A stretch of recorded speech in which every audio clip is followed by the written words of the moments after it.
Hi everyone, Angus Campbell here, Tuesday the 20th of July 2021. Right, back onto this. Now, just to recap then, it's now Tuesday. So a few days ago on Saturday, that's when I filmed the last test ride out on this where it failed, as per the video before last. And so it didn't go to Founders Day, so the old Rocket 3 went just as a visitor. But what you may not have seen in the last video I posted this morning of a few clips from Founders Day is that when I returned home on the Rocket 3 that evening, I had a quick look at this and checked spark, that was fine. Decided to fire it up. Second kick, away it went, and sounded like nothing had ever gone wrong. So, as per some of the comments and discussions I've had with various interested parties since then, I think we're definitely looking at some form of intermittent problem that arises when it's hot or when it's done a few miles. So the two things we're focusing in on at the moment are fuel starvation from the tank. I don't think it's that, because when I decided to go to Stamford Hall on the Rocket 3, I drained the petrol out of the Lightning from the taps into a funnel without taking the cap off the tank, and that it drained fine. I don't think it's that. So we're looking then at another intermittent problem, probably revolving around either condensers or coils getting hot. But anyway, we're going to do a few check rounds first, and also, before it started misbehaving, it was sounding a little bit rattly. So what I'm going to do first is I am going to check the top end just to make sure the tappets, the push rods are all okay, and that the clearances are correct, because that could be a cause of losing power as well on the left-hand pot if something was opening up a bit. Like some of you said, I think it sounded a bit more like pinking on the cylinder that was still going before we stopped it. But anyway, let's do some investigation, starting with tappets. Then we'll check the timing and the points, although I've done a quick review of those at the roadside before I pushed it home, and they looked fine. Actually, they haven't closed up, the gaps look good. We'll check the timing probably as well, and we'll take it from there. But first thing, let's look inside the rocker box. So it's a pretty quick job. Tank off. Well, first of all, center alley strap off, get the center nut undone, fuel taps off, tank off, head steady off, and then you can get the rocker cover off with the engine in situ. So I'll do that first and bring you back once I've got or once I'm in a position to take the cover off.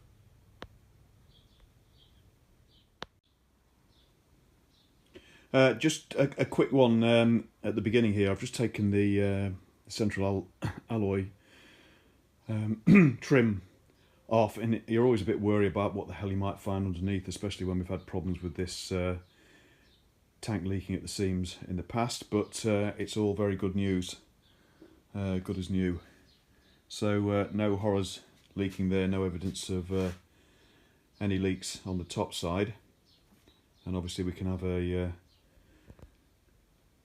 quick inspection of the bottom sides once the tank is off. But anyway, that's at least a welcome sight at the beginning of this investigation. Right, tank off. So what we're going to do is undo the two head steady set screws here, and then slacken off the security bolt here for the head steady onto the frame, because the head steady itself is slotted, so you should be able to just push it forward without undoing this. It's a bit of a pig to get to. And then we've got 4 nuts, 2 on each side, and then the 2 small dome nuts in the centre, and then we can take the rocker cover off. So pretty straightforward on these. Right, there you go, head study out, and you can see how it's slotted at the back, so we can leave the nut and bolt in there in the frame. Looks a little bit worse for wear, the old head study, but that's factory paint, and I had to get a replacement one, so didn't have it powder coated with the rest of the stuff when I restored the frame. Right. We'll just attack these nuts now, which won't take long, and then we'll do a quick lift on the cover. Okay, just lifted the lid. So there we are on the inside of the lid, clean as a whistle, which is great news. So no evidence of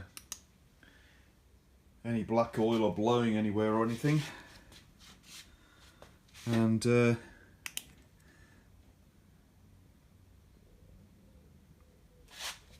same at the top end.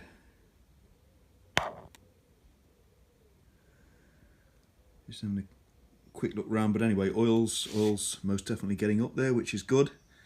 I'm going to put the camera down for a second because I just want to try and get a good view right down the push rod tunnel there. It all looks pretty good at the moment, but obviously I want to check also the clearances. So I've got the plugs out to allow me to ease the engine over, and also that means as well we can check spark, etc. afterwards. But let me do a bit more inspection on this. But superficially, looks very nice, which is good. So hopefully that might indicate that it was the noise we were hearing was pinking on the left-hand pot rather than anything untoward up here. But anyway, let me do a lot more close inspection, and then we'll check the tappets too.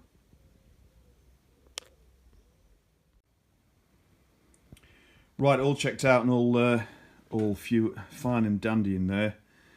The push rods aren't bent. You can test them in situ by twisting them on the valves when they have no, sorry, on the tappets, rockers when they have no pressure on them, and it's easy enough to see then if they're bent. But they're not bent. And also what confirms that is the fact that I've checked the clearances on all of these, and they're as set and as recommended. 8 thou inlet, 10 thou exhaust, and they're spot on. They haven't moved an inch. So that looks all good to me. No problems there at all, which is great news. So I'm not going to touch that. We'll put the lid back on. What I also did was check the oil points, and you've seen plenty of pictures of these things in this bike's recent life. I did find that one set had closed up slightly, nothing significant, so I've just re-gapped them. I think the timing's fine. So what we'll do is button it up, put the tank bank on, and do a test fire up and see how she sounds. And then what we'll need to do probably is think about condensers and coils then. We might remove the coils just to see if either one, any evidence of any cracking, if and the oil having leaked out, which would cause it to overheat then and to break down after a few miles. But anyway, let's button up first, do a quick test run to see if it fires up, which will probably be tomorrow morning now as it's getting a bit late, and we'll take it from there. Right everyone, next day, there she is, all buttoned up. I did finish her off last night, and I also actually removed the coils because they just slip out of the electrical tray in the rubbers as they're just suspended on the top seam, and just check those over. There's no dents or cracks visible, but that doesn't mean to say the coil hasn't gone off. But anyway, what we're going to do now is just give it a quick test run in the garage, and then if that's successful, we'll prepare then for another test ride out this evening when it's a bit cooler. And this time we'll take well, the tool set, which is still in the bike and which does actually have a spark plug spanner head that you use with a screwdriver, but it was buried in one of the pockets and I didn't even find it. So it does have one of those and spare spark plugs, etc. And also I'll choose a route where I can go up and down a pretty major road, but it's on a hill, so therefore if there's any problems I can come downhill and wheel it home. But anyway, for the time being, let's just see if it'll start. And thank you for those comments just confirming starting procedure on A65 twins. I was getting there with this, but it needs to be started, obviously tickled, full choke, but no throttle until it fires, and then roll the throttle on and it should catch. So let's give it a go.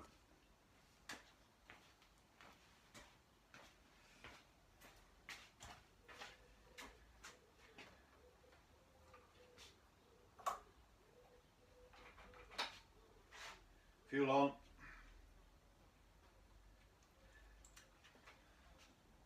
Tickle each side until it floods. Choke full on. Ignition on. Balance it on the rear wheel.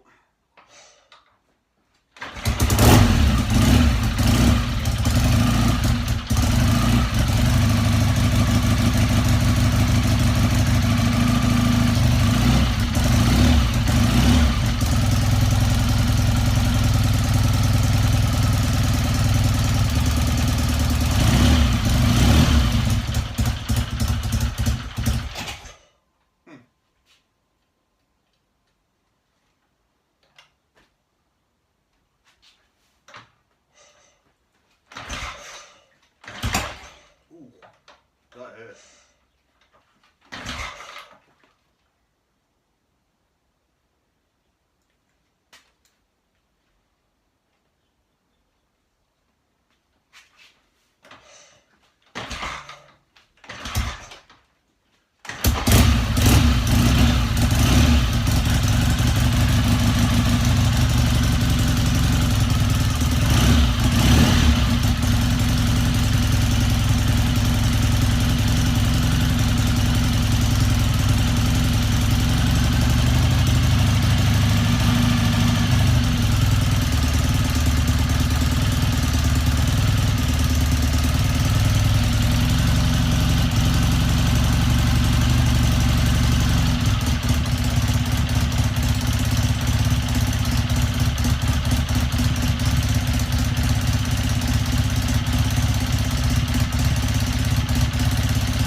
Okay, there we are.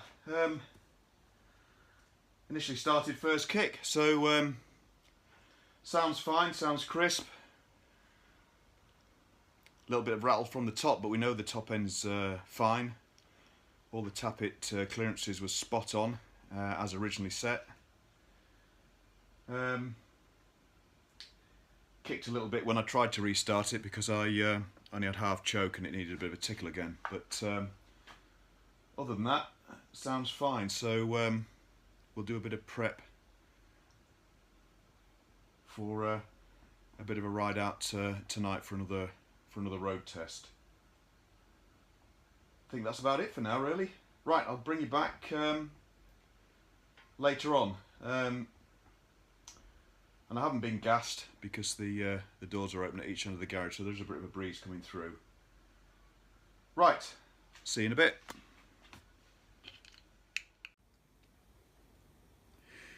Right, it's 8:15 in the evening. Let's go for another ride. Only this time, we know we've got the tools to be able to do any sort of roadside investigations if we have any other misdemeanors. Got a spare condenser because I'm able to carry one in the condenser rack, as it's the same as the triples.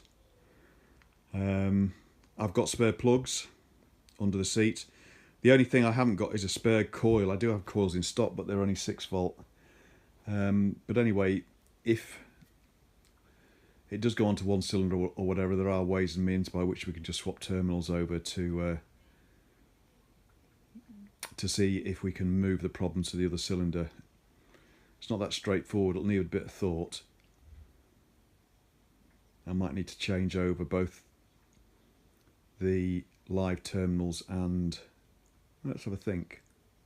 No, it would be the contact breaker terminals and the HT leads, I think. But anyway, let's hope it doesn't come to that. I'm going to use a different route as well, which is a bit more of a major road. It's actually the A6 this time of night. It's going to be fairly quiet, but we'll get togged up and we'll see how we go. And I'll wear the camera and do some clips. And if things go pretty well, then we might venture out into the country. But initially, I'm going on a route that's up a hill, slightly uphill from my house, and I'll stay uphill so that if it does fail, I'll have an easy jaunt home. I can just coast it home.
Right, a successful coast home.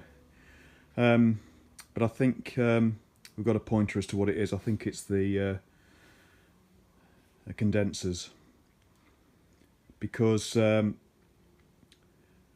about 6.5 miles again, always pretty consistent, it went on to just the left hand cylinder, but this time there was the occasional fire on the right hand cylinder, and that to me points to definitely either, it could be coil, it could be condenser, but I think we'll start with condensers because they're pretty cheap. I've got those in stock, and I've got a coil on the way as I haven't got 12 volt coils in stock, but that should be here shortly. So also I think that it still sounds very top-endy to me, but I think some of that's induction noise.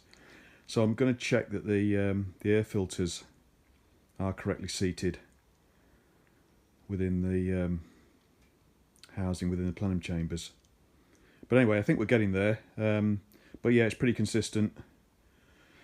5, 6, 7 miles, the end, and we lose the right-hand pot. But we'll do another check round at everything, and we'll take it from there, and I'll do that tomorrow. But in the meantime, I'm going to get a cup of tea, enjoy the rest of the evening and the sunset, and I'll be back in the morning. Right, let's get the condensers changed out, and there's the condenser block. It's the same one as on the triples, so it does hold 3, but I have swapped these around a bit, and still not much joy really. So the safe thing is I've got all these in stock, and they're pretty cheap. So let's change the lot. So it's a simple case of taking the block off. You can obviously remove the rubber cover from the top, but the trouble is then there's very little access to get to the nuts underneath that hold these on. I'm sure you know this, but anyway, let me just show you. There's the new ones. So they just stand on end. They're clamped on a nut, but I could get my finger in there. I'll see if I can get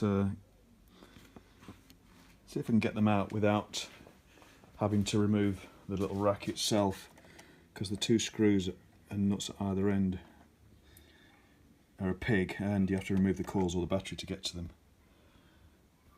So let's see if I can get a little tiny spanner underneath there and just twist them off, and we'll take it from there. Well, there you go. I had to just pull the coils out first, and you get your finger underneath the electrical plate just to get hold of the nuts underneath to stop them from spinning while you take the screws out, and then your little plate comes off. Right, we'll get those changed out for the new ones, put it back, and we'll do a quick test, although before we do another road test we're going to wait for the new coils to arrive. I do have coils, but they're all 6 volt. I have no idea where I've got 6 volt coils from, that's wrong. So there's some 12 volts on the way. Just before I put this back together then, just to advise that there are these little Bakelite insulators that sit there before you slot the condenser onto the rack, and you don't get those with new condensers. So remember to keep those and put those back in, just as a precaution. Right, there we go, new condensers in, the block all wired up, screwed down, coils back in. I'm just going to do a quick test run now just to make sure everything's wired up correctly, but I shan't take it out for another test run until we've got the coils and the new coils in.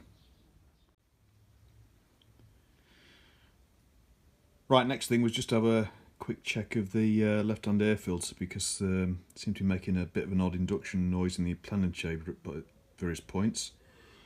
So when I took the side panel off, it didn't seem to be seated very well, but these are pig actually.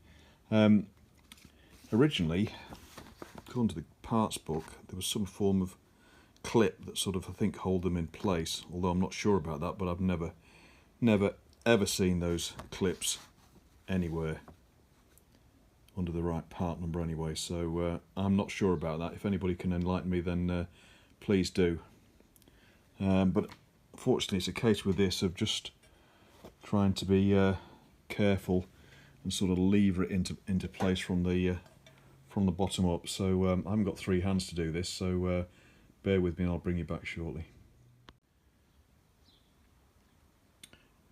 Right, that's that done. Good. Right, the final thing to mention.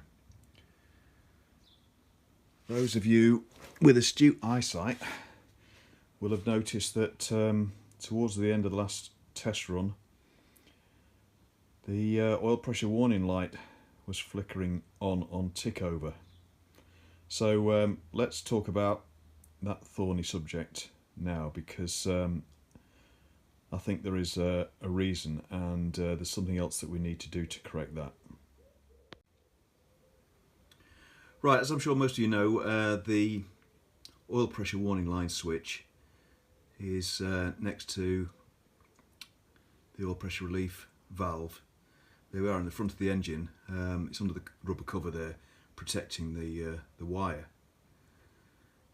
So you can see it's close, very close to the curvature of the front of the right hand crankcase, so bear that in mind. Next thing, look in the parts book for the part number. To get the correct part number, you'll see it's number 1 there, and all that shows is a oil hole blanking plug, which is rubbish. But if you go to later on in the book, see the electrical section right at the back, there it is, 19, switch oil pressure, and take note of the part number, and more importantly that number there. Now that's a Smith's number, it's not Lucas, it's Smith's. So the original oil pressure warning light switch with a Smith's unit, and you'll notice that the hexagon on it is next to the taper thread, not on the main body itself.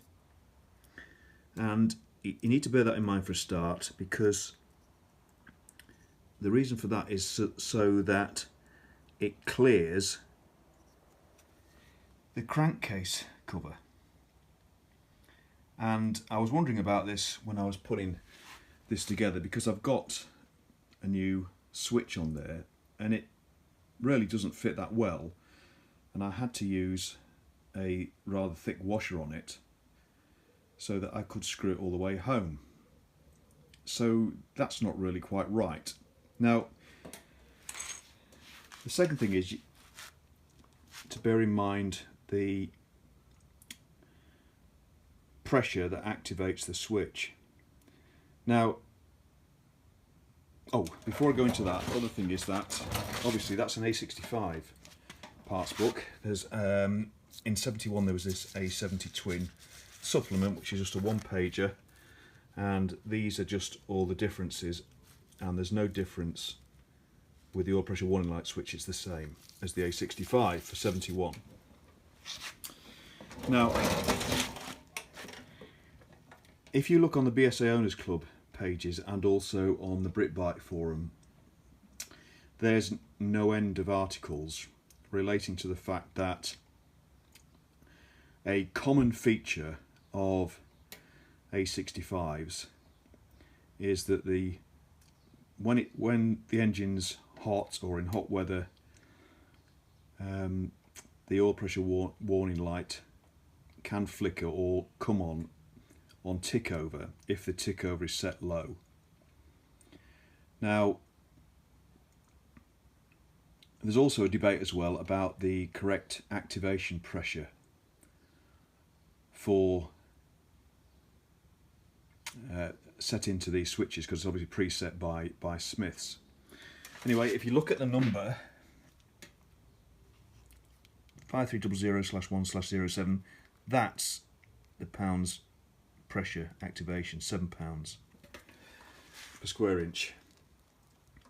And as I say, if you look at the articles on Brick Bike or the BS Owners Club, the slightly earlier Lightnings were £5.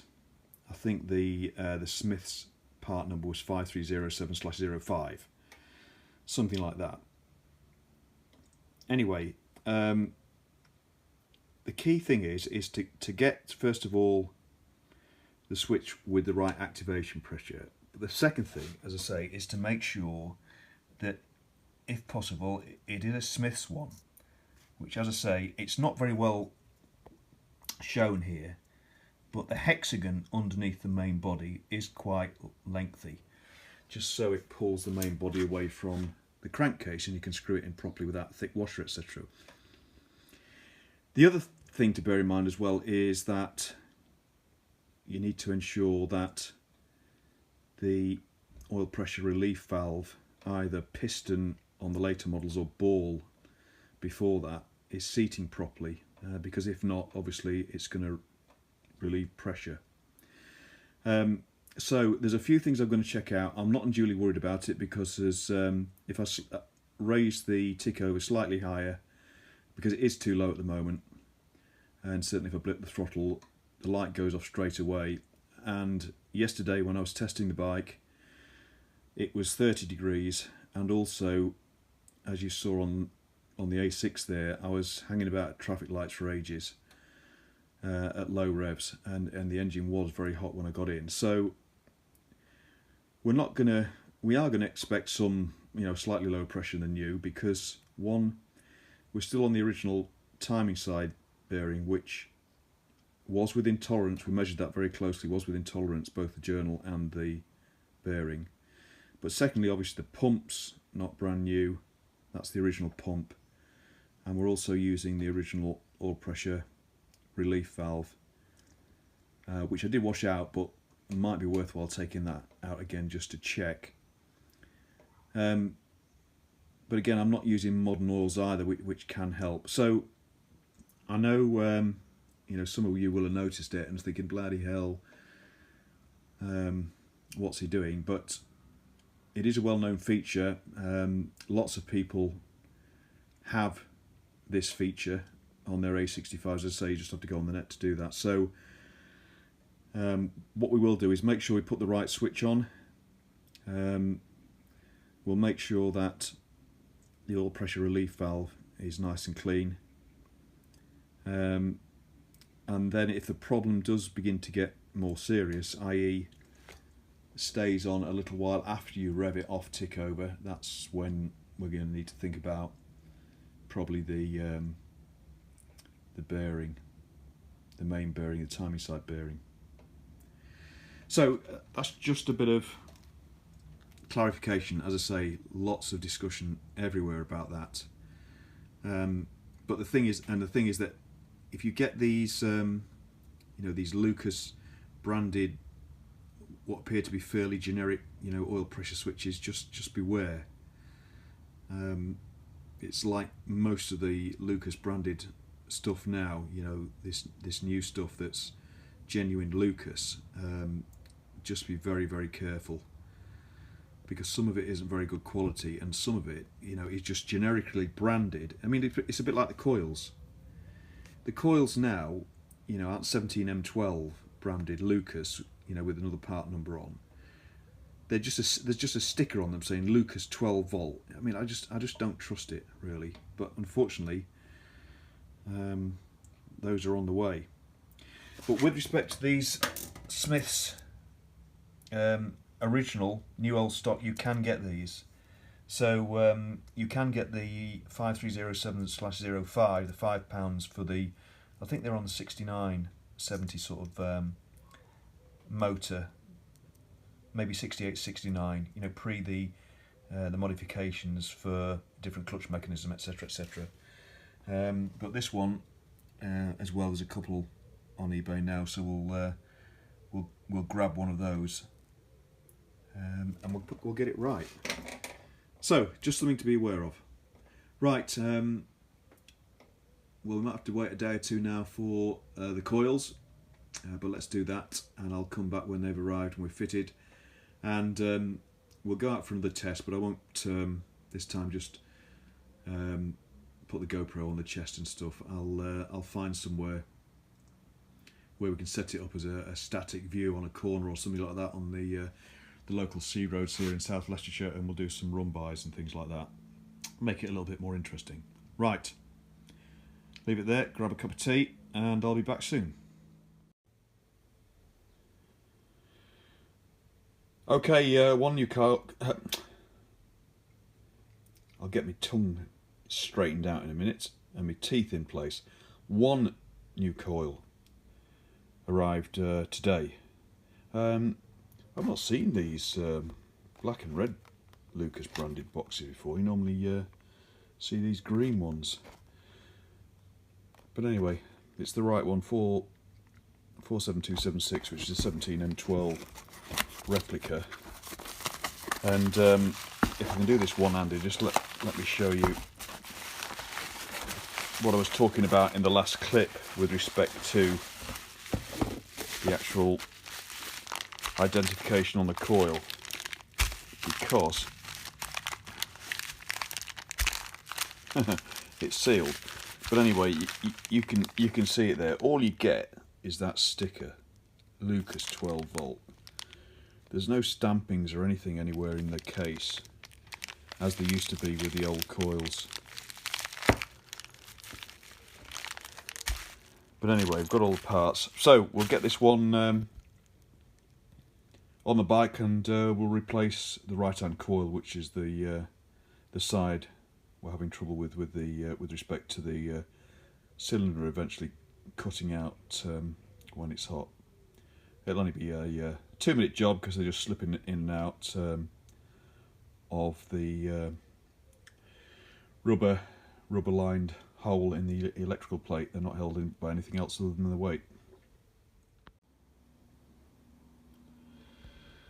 Right, there you go, right-hand coil in, brand new. So I'll just do a quick fire up now, just to make sure that's okay.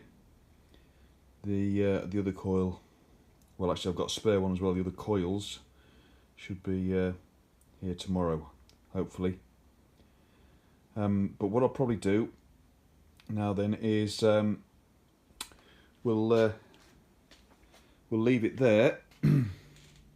Well, actually, let me just do quick fire up, and then we'll leave it there.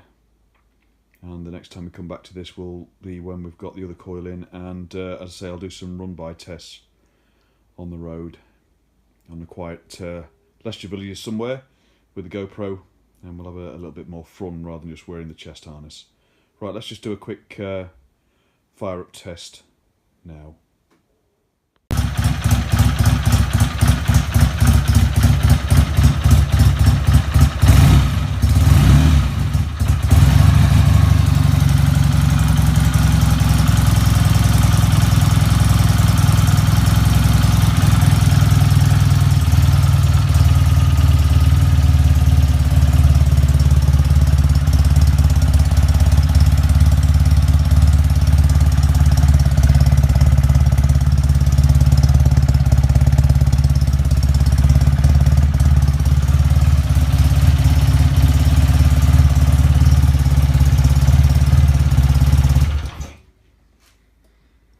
Okay, there you go. Fired first kick, but didn't actually catch it until second kick. Right. Okay, so as I say, might have to wait a day or two for the second new coil to come along, but I'll wait until after that, and as I say, I'll bring you some shots of